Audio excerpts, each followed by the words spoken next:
Hey guys, how's it going? Michael Troy here, and today we're looking at Spider-Man Unlimited #1. Alright guys, so this is kind of fun. This is from 1993. This is Spider-Man Unlimited. This is the first chapter of the Maximum Carnage storyline. Carnage is like a cool spin-off of Venom that's super popular amongst Spider-Man fans. This is like a sort of anthology book.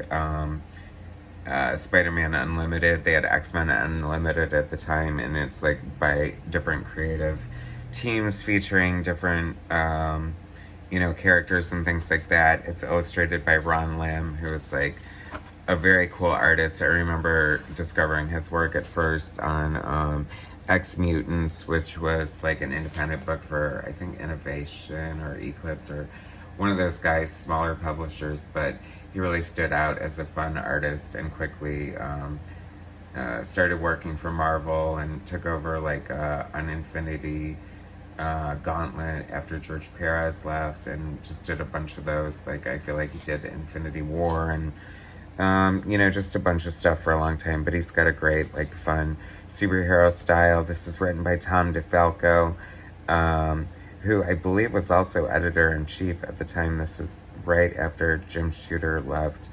And penciled by Ron Lim, like I said. Jim Sanders III is the inker.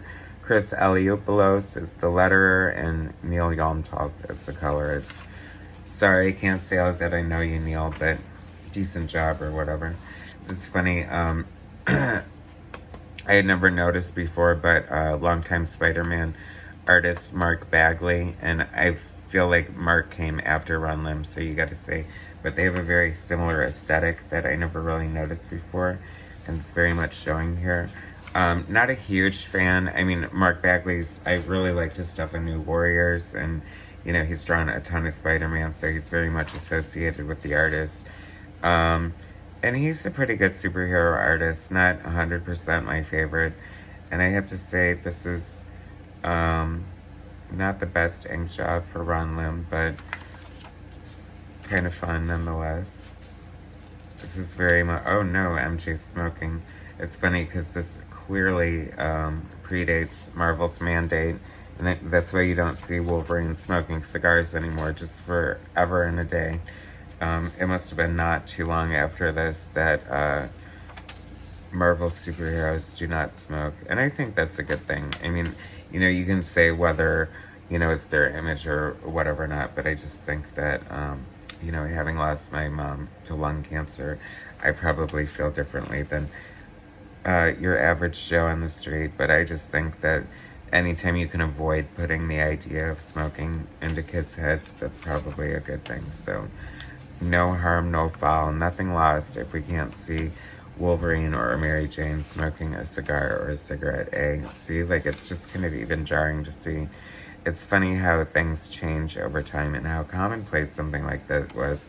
Although I'm sure it's probably anti-smoking at this stage in the game. It has to be, but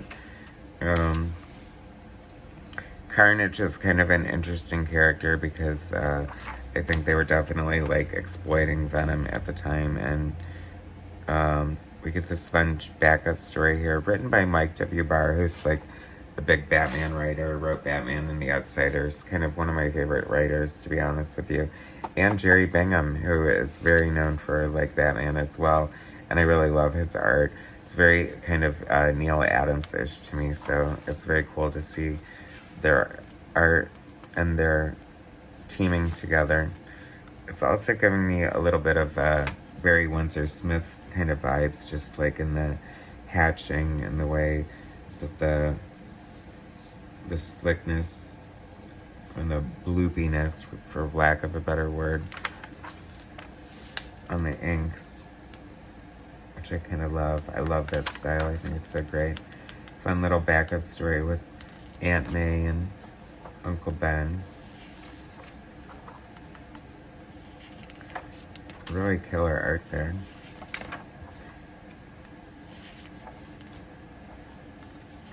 The Scorpion, I love all the classic Spider-Man villains. They definitely should do, like, I'm totally down for like another Spider-Man Unlimited kind of story, which is like any timeline goes. And speaking of Mark Bagley, see, it's very funny, very similar. Oh, inked by Tom Palmer, which is such a, he's usually such a overpowering inker that you can pick him out before you can the penciler. But I have to say he's pretty faithful to Mark Bagley's pencils here. Interesting to see that.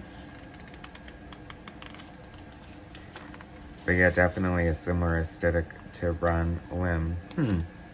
You learn something new every day. Anyway, so that's Spider-Man Unlimited from 1993.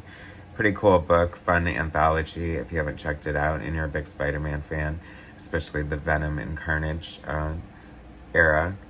I definitely recommend checking it out. Thanks for watching. Please subscribe to my channel, hit like, share my content, and I'll bring you some more later. Thanks, guys.